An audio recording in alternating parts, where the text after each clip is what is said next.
I want to share with you how to reach your goals. I think the Bible is the greatest motivational book ever been written. Now I want you to repeat after me, please. We got to recondition our minds first. Let us say together, good things are supposed to happen to me. Yeah, write that down. I want you to say that to yourself every day. See, we live in a world where we believe that bad things are supposed to happen to us. I remember at a point in my life, Bishop, when things are going good for me, and I said, this is too good to be true. Something is bound to happen. Guess what? It did. Thou shalt decree a thing that shall be established unto you and shall accomplish that whereunto it has been sent. Watch your words. Watch what you say about yourself, about your affairs. Be conscious of that on a daily basis. Why? Because your words are powerful. In the beginning was the Word. Life and death is in the tongue. Watch what you say. Never say I'm broke. Say I'm overcoming a cash flow problem.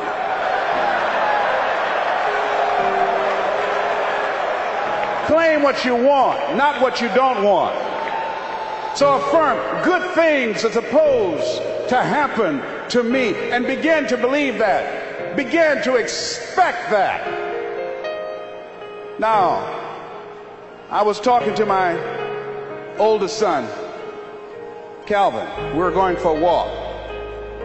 And I said, Calvin, do you want to be successful? He said, yes, sir, Dad. It's okay. We kept on walking. Then I stopped and I looked him in the eyes. This is my namesake, my junior.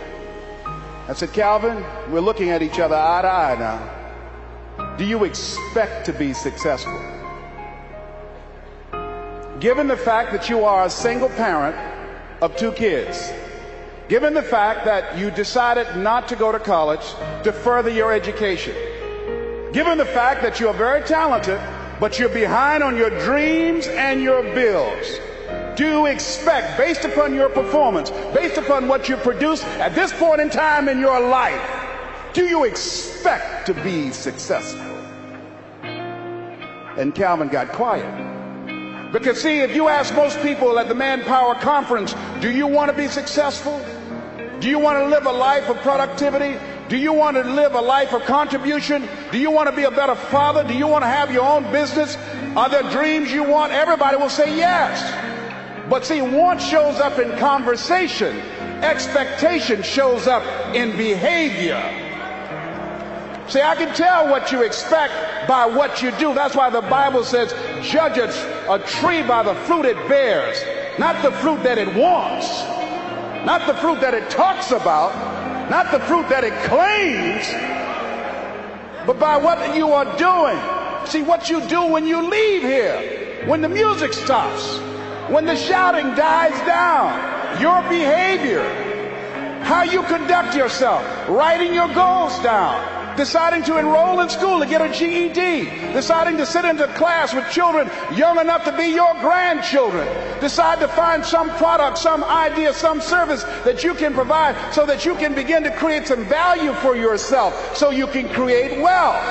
And let me tell you something, ladies and gentlemen, it's very important that we begin to learn how to create wealth. I'm not talking about loving money. See, I believe that lack of money is the root of all evil.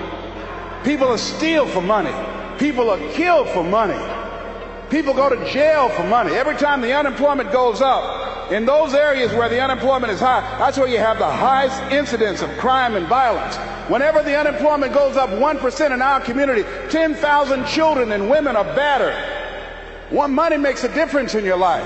I never wanted to be rich. All I've ever wanted to do was to be comfortable. How many of you ever wanted to be comfortable? Raise your hands. Then I realized in order to be comfortable, you got to be rich.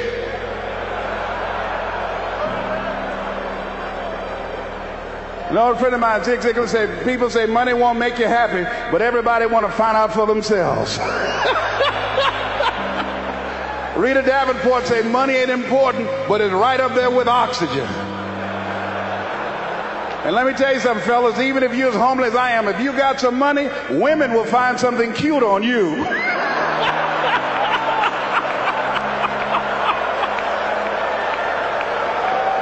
He got earlobes like Denzel, honey. Money makes a difference. I used to be so broke when creditors would call the house, my children would answer the phone and say, my daddy say he ain't home. I was so broke at one time in my life, I walked by a bank and tripped the alarm.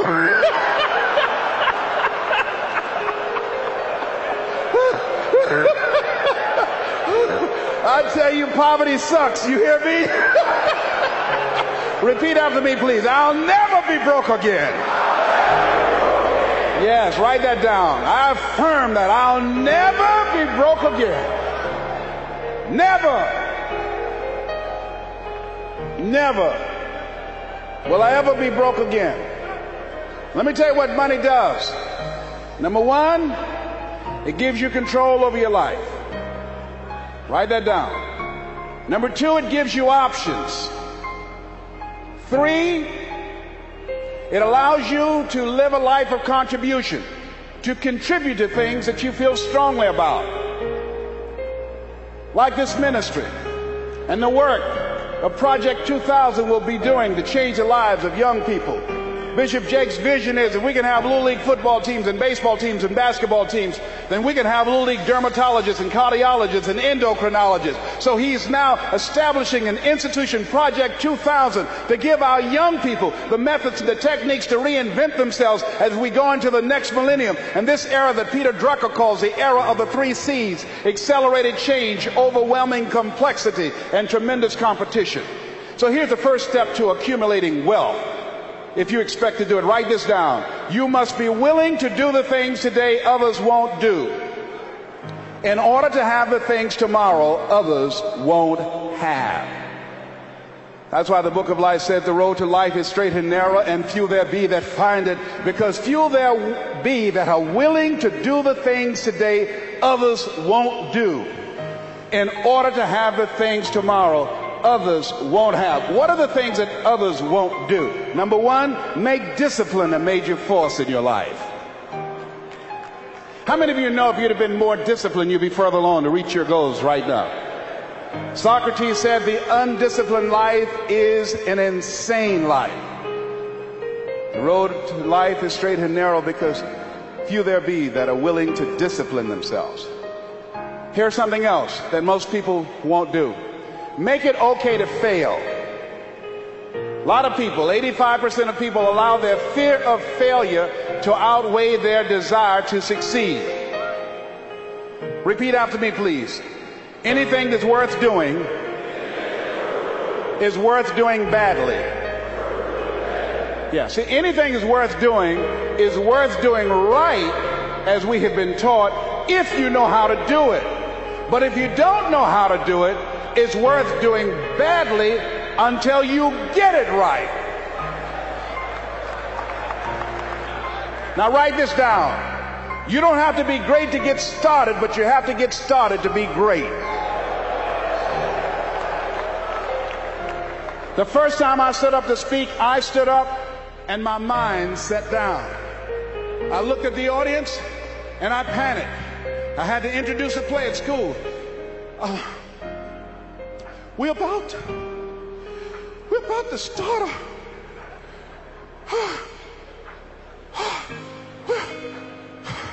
ran off, Mr. Washington. Mr. Brown, where are you going? Mr. Washington, I can't think, sir. I don't know. Did you rehearse? Yes, sir, I did. Well, what's wrong? Why did you say your lines? I don't know, sir. I got up there and I looked at him and everything left me. Let me do it another day, please, sir. No, go back out there, Mr. Brown. Mr. Washington, I'll mess up, please, sir. Don't send me out there now. I'll mess up. Mr. Brown, if you run now, you will always be running. Anything that's worth doing is worth doing badly until you get it right. Why are you moving like that? I got to go to the bathroom, sir. Mr. Brown, go back out there. Yes, sir.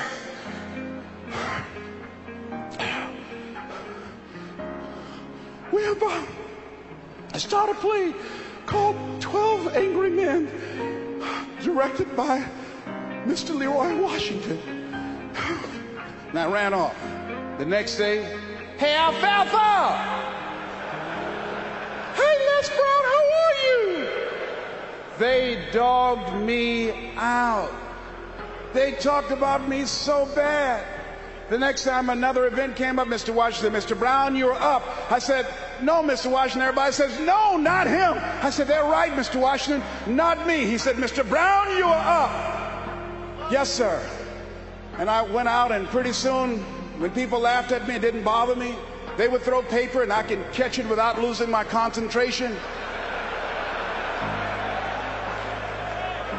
And then one day, I came out, and a hush went across the audience, because it must have been something about me that indicated that I'd come to myself.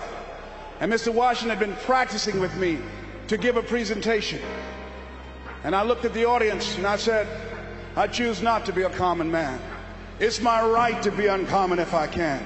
I seek opportunity, not security. I do not wish to be a kept citizen, humbled and dull by having the state look after me. I want to take the calculated risk, to dream and to build, to fail and to succeed. I refuse to live from hand to mouth. I prefer the challenges of life to the guaranteed existence, the thrill of fulfillment to the stale calm of utopia. I will never cower before any master, nor bend to any threat. It's my heritage to stand erect, proud and unafraid, to face the world boldly and say, this I have done. Girl stood up and said, that's my boyfriend, honey. I like me some Les Brown, baby. But I didn't start off like that. You have something special. You have talents and abilities in you that you don't even know. So how do we begin to create wealth? Let me give you some ideas. Number one, write this down, knowledge. What knowledge that you have in this economy, part of what we need, that people are willing to pay you for that. Next is talent. What talent? Dion's talent is playing football. I didn't have that as a talent. My talent is talking. To me, my definition of success is doing what you love to do and find somebody to pay you to do it. You want to master your talent. Find out what it is that you love to do. I love to talk. Scripture is another key that says to us what we need to do to begin to develop ourselves. Luke 12:34, where your treasure is, there will your heart be also. So what do you love to do? And then explore ways in which you can earn a living doing that. Cooking, writing, painting, working with numbers, working with people. The other thing is, not only must you have knowledge, talent, some skill, but the other thing that's important, faith to act on whatever your dream is. See, if you don't believe in yourself, how many people you know that have a lot of talent, a lot of abilities, but they don't believe in themselves? Raise your hands. See, that faith is very important. So the faith to act on those dreams, those desires. Here's scripture that I like very much. Proverbs 16th chapter, 3rd verse. Commit thy works unto the Lord, and thy thoughts shall be established. Commit means to carry into action deliberately. Commit means to make it happen no matter what. Commitment is the difference between next time you have bacon and eggs. The chicken was involved. The pig was committed. He had to give it all up. That's going to take a minute to sink in. No, all right? See, when you make a commitment, I'm going to become wealthy. When you make it important, when you decide I'm going to do it no matter what, life changes for you. See, most people don't keep their commitments to their commitments. That's why they lead lives of poverty, lives of misery, lives of unhappiness. Socrates said the uncommitted life isn't worth living. So part of what you must do, whatever commitment, whatever covenant you make with God while you're here, to go back to be a better father, to go back to make a difference in the community, to go back to change your life, to decide not to ever to use drugs or alcohol again, to decide that you're going to begin to recreate yourself, that you're going to be reborn to a new state of consciousness. Whatever commitment that you make, keep your commitment to your commitment. No matter what. If it's hard, then do it hard. But keep your commitment to your commitment.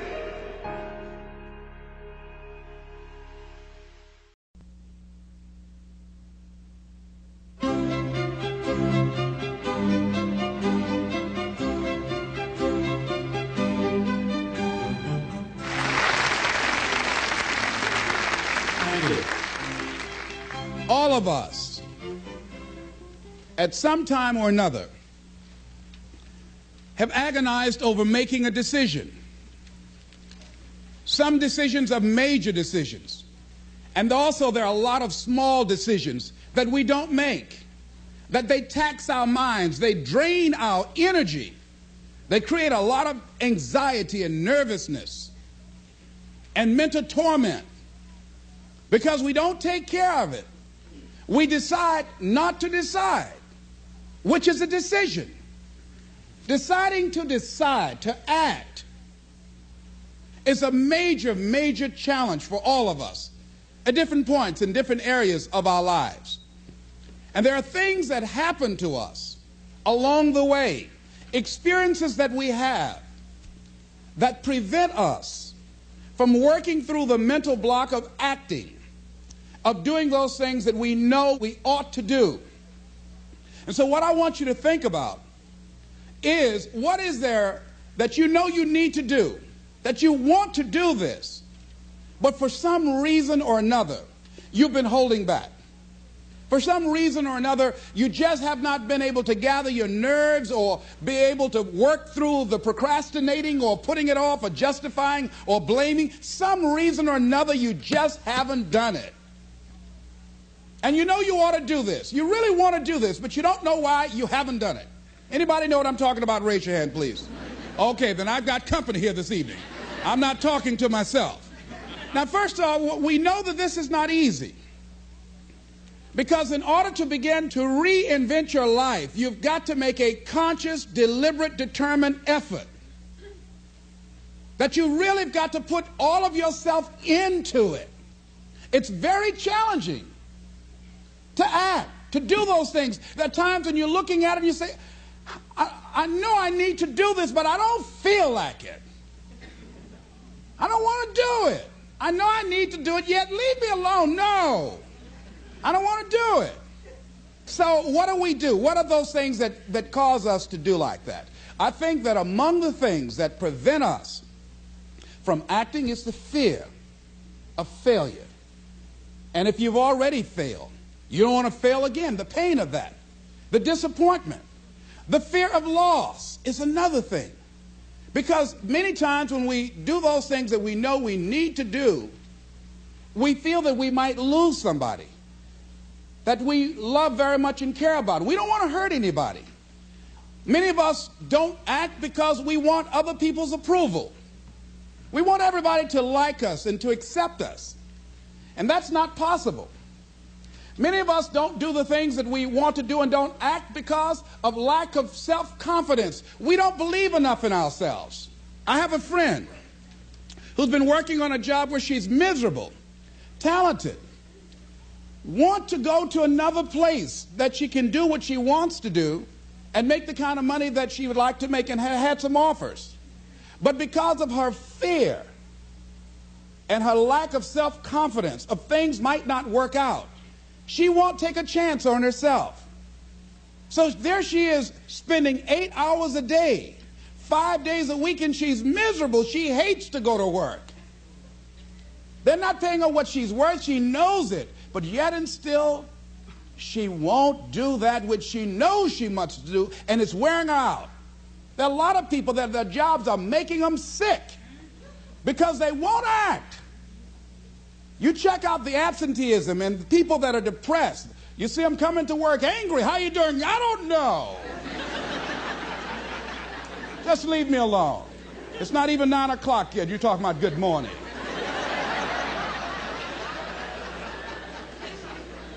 There are days you go to work, you want to just keep driving past the job. You don't want to stop because it's not in sync with who you are. But you haven't acted. Have another friend. This guy's brilliant. He's a business consultant. He helped a lot of people get their business started. And people come to him because they know he's knowledgeable. But this guy won't start his own business. Now, he's very smart. He can do it. Everybody believes in him except him. And he's so smart, he's talked himself out of it. Well, the numbers aren't right. And so there are many reasons why we don't act. There are other things, though, that affect us. Is that not wanting to take personal responsibility. We want somebody else to do it. And many times we pick up our inability to do certain things from people that we love. people that we admire. We identify with them, and we live in the context of their ideas, their opinions, and their life patterns. We buy into it unconsciously. My mother is a pack rat. She keeps everything. She doesn't throw anything away. And I have unconsciously picked that up. Now, my mother never said, let me show you how to keep everything, Les, and just clutter things. I unconsciously picked that up, many times unconsciously. We try to honor the people we love by being like them. By the same token, I realized something about myself when I had some major decisions to make, and I found myself acting like my mother. See, my mother's the kind of person that when she has a problem with one of the other foster children that she adopted, she won't confront them. She will call me. Les, why don't you tell Linda to move? She's lazy. She won't go to work. She runs the street all day, and then she comes home and wants to sleep all day, and I think she's doing drugs. I said, but Mama, why don't you tell Linda that? I bought the house for you. I told you when she wanted to come home, don't let a grown person come there and take care of them. You let her in. Well, after all, she's my child. Mama, then you handle that. When I tell her to leave, she say, Mama say I can stay. Mama, can I stay? And you tell her yes, and then you call me and say, she's still here.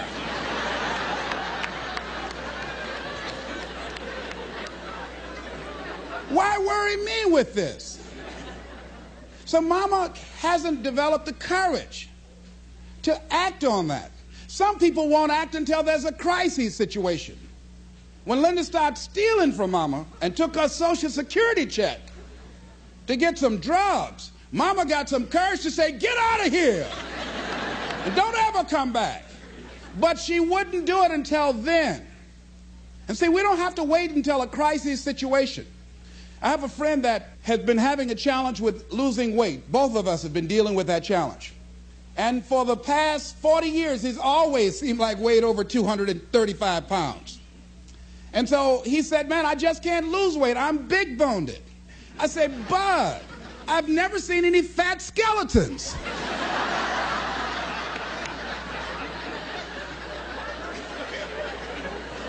No, you need to act on your health. You can change this.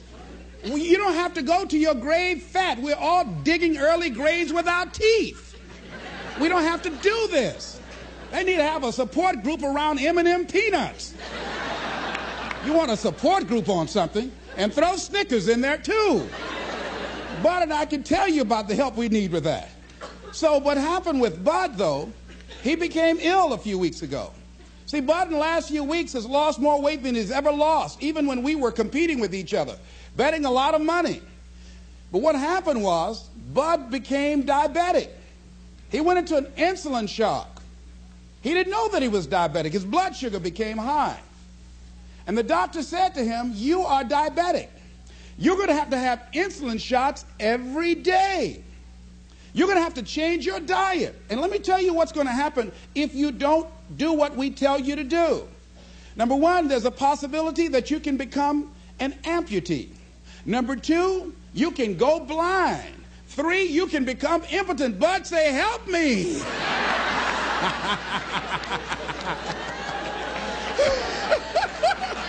Like those guys with Paul, when Paul broke out of jail, those guys say, tell me what I must do to be saved. Bud wanted to be saved. I said, Bud, you want one of my peanut butter and jelly sandwiches? No. I said, Bud, I can't believe you're eating vegetables, man. You're exercising. He said, that's right, and jogging in place too. Now, he had the ability to do it before, but there's some people, it takes that kind of crisis to bring them into reality in order for them to act in their own best interest. Some people have to hit rock bottom in order to rise. I don't know why. You want to begin to look out on your life and what you want for you. And I think that when we begin to focus in the area of what does it take for us to act, I think we can say events can inspire us to act, like that particular event in his life. Circumstances friend of mine, he wanted to do something, and he just did not have the motivation and the drive and the confidence within himself. But his circumstances changed overnight through an acquisition of the company that he worked for. He lost his job. Through the inspiration of desperation, he had to act. See, life also are things that can inspire us to act. See, if we don't have the courage, and that's what it takes, courage. It takes guts to do that which you know you need to do. If you don't have the courage to act, life many times will move on you and make you act. Life will whoop your butt so bad. You will be so miserable, you will catch so much hell, you say, yes, I will do it. What do you want me to do? Take me. A friend of mine said, I can't stop smoking. I can't stop smoking. Doctor said, Sam Axelrod, you have emphysema. Sam never picked up another cigarette and said, look at those stupid people smoking. Sam, you did it for 35 years. How can you talk about people? Well, I was different. I'm trying to help them. They don't have to do the same thing I did. But be compassionate, Sam. Isn't it interesting how quickly we forget? So I'm saying that look at something in your life. It might be just writing a letter to somebody to say thank you. It might be just to apologize to somebody. I had a confrontation in the Penobscot building with the security guard there. He responded to me what I perceived as a negative way, and he and I engaged in an argument. I did not like the way I handled that. I avoided going through the front door for a long time because I didn't want to face him. Finally, I decided to act, and I went up to him and said, I want to apologize to you for the way in which I handled this argument we had the other day. I was wrong. I hope you accept my apology. He said, I do. And I said, thank you very much. I felt relieved. Now, when you decide to act, it's not always going to be like that.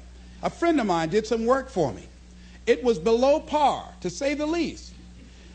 I knew that this guy was capable of doing better work. I knew that he also had a fragile ego. So I was trying to think of what is the most sensitive way in which I can share this information with him. Because I wanted him to do my work over. I was going to pay him for what he did. But I needed my work done right.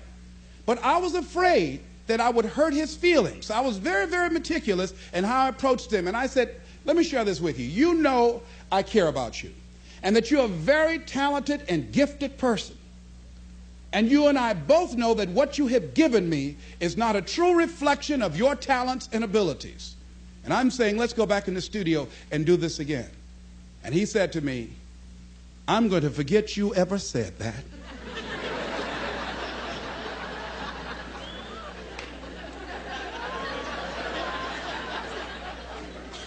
I was wiped out. He never spoke to me again. Now, when you decide to act, you're going to have some people like that. We're no longer friends. I lost sleep over that, ladies and gentlemen. I said, I can't believe that. I remember sitting up one night looking at the phone. I said, I got to call him. He said, no. Then I said, no, forget that. I called, man, look here, we've been knowing each other too long to allow this to come between us. He said, don't call me anymore, and hung up. And then I wanted to think about what can I do to make it up to him, and then something came to me, Les, what do you have to prove?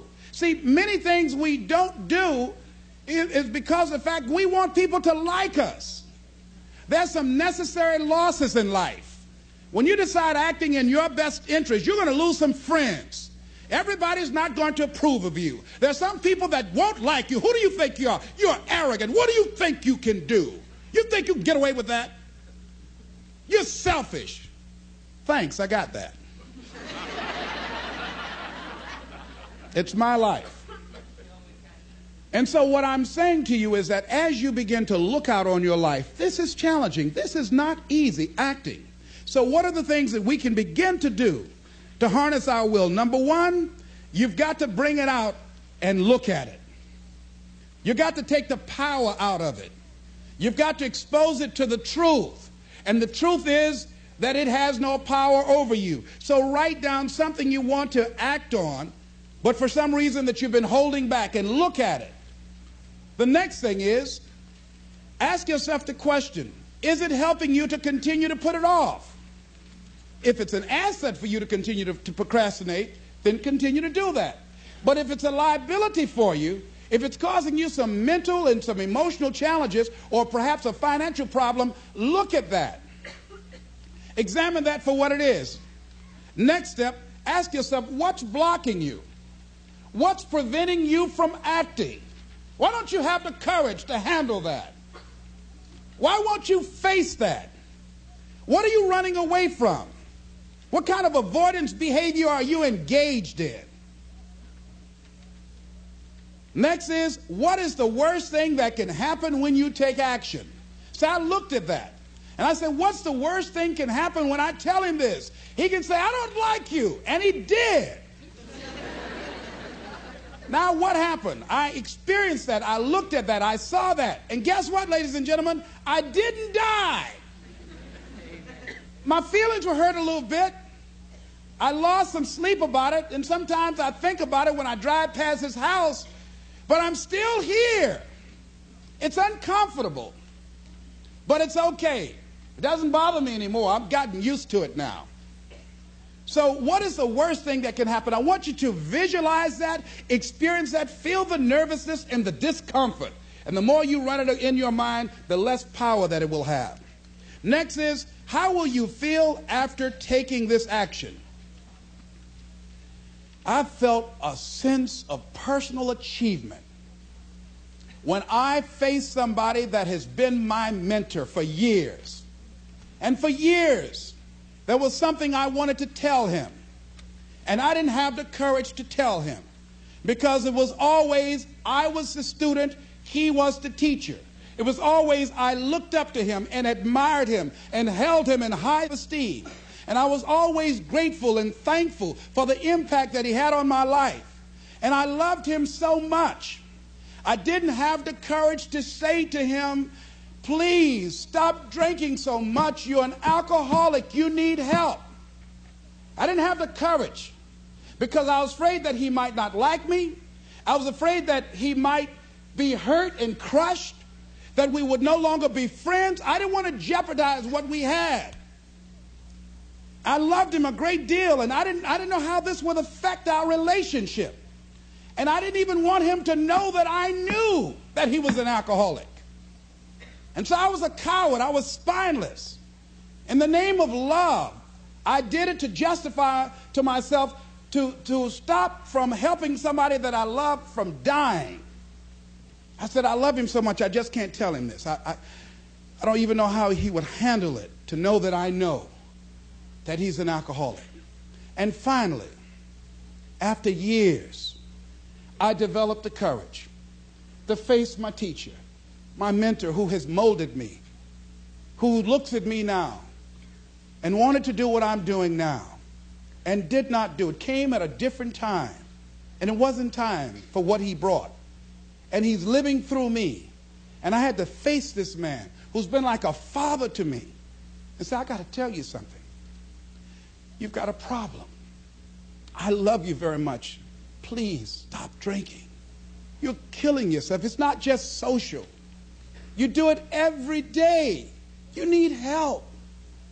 And whatever I can do to support you in that, I will. But please stop. And he looked at me, and I had no idea how he was going to handle that. And first there was like, I dare you. And we just looked at each other. And then I reached out to embrace him. And we've never, ever embraced men, macho. He never hugged before. I hugged him, and he just stood there with his arms straight. He couldn't raise his arms to hug me back. And he was shocked. And after he got over the initial shock, when he could bring himself to speak, to maintain his composure, because he could never afford to let me, his student, see him vulnerable or admit that I was right. He said, I'll be seeing you. And I said, yes, sir. I said, tell your wife I'll be by the house to see you all before I leave.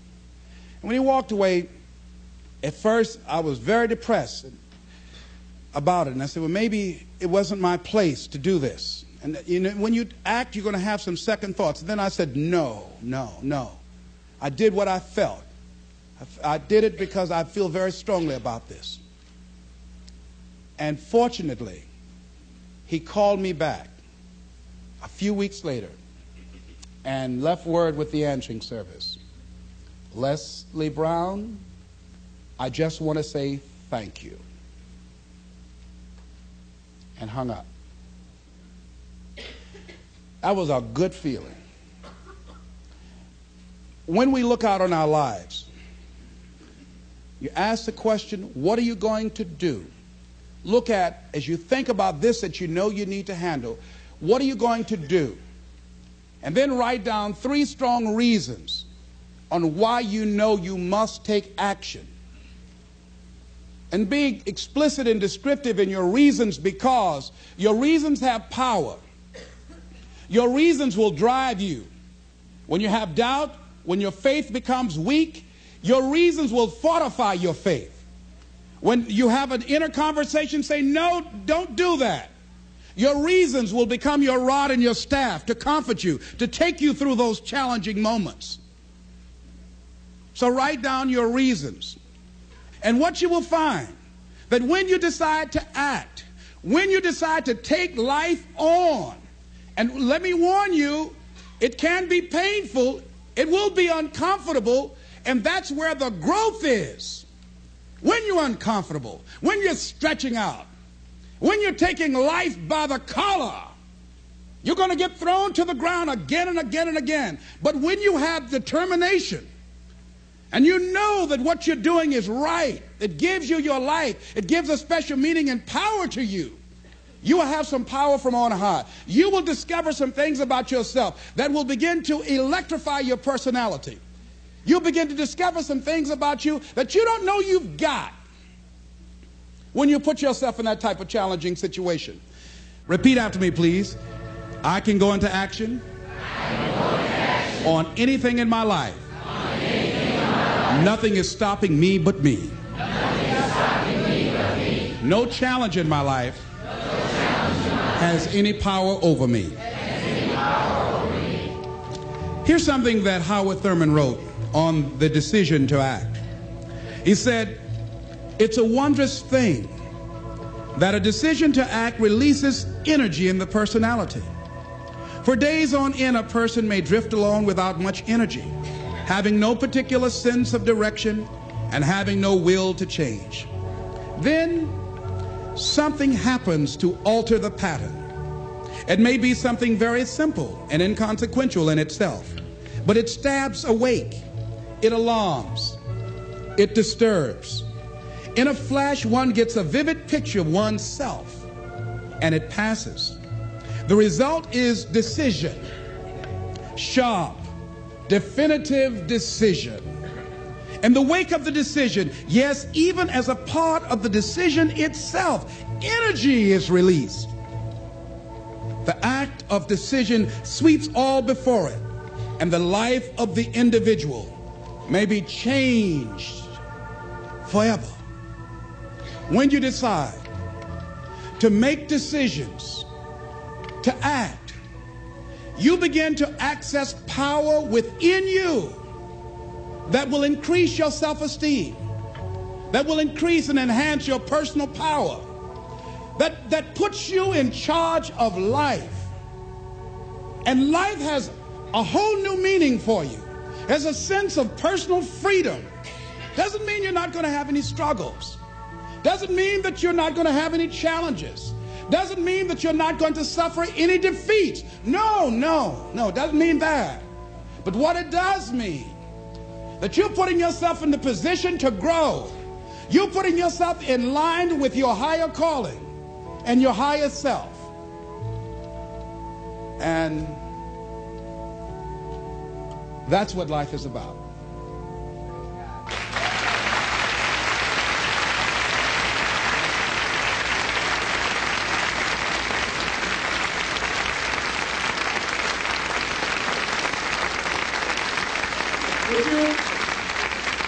Would you join me in this affirmation, please? Everybody stand, please. I'm standing up to life. I'm standing up to life. and the challenges in my life. I'm going to use all of me.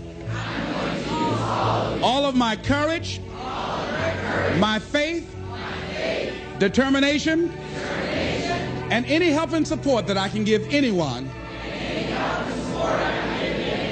to realize their greatness. Together we can. Shake somebody's hand on your right and left and say, "You got what it takes."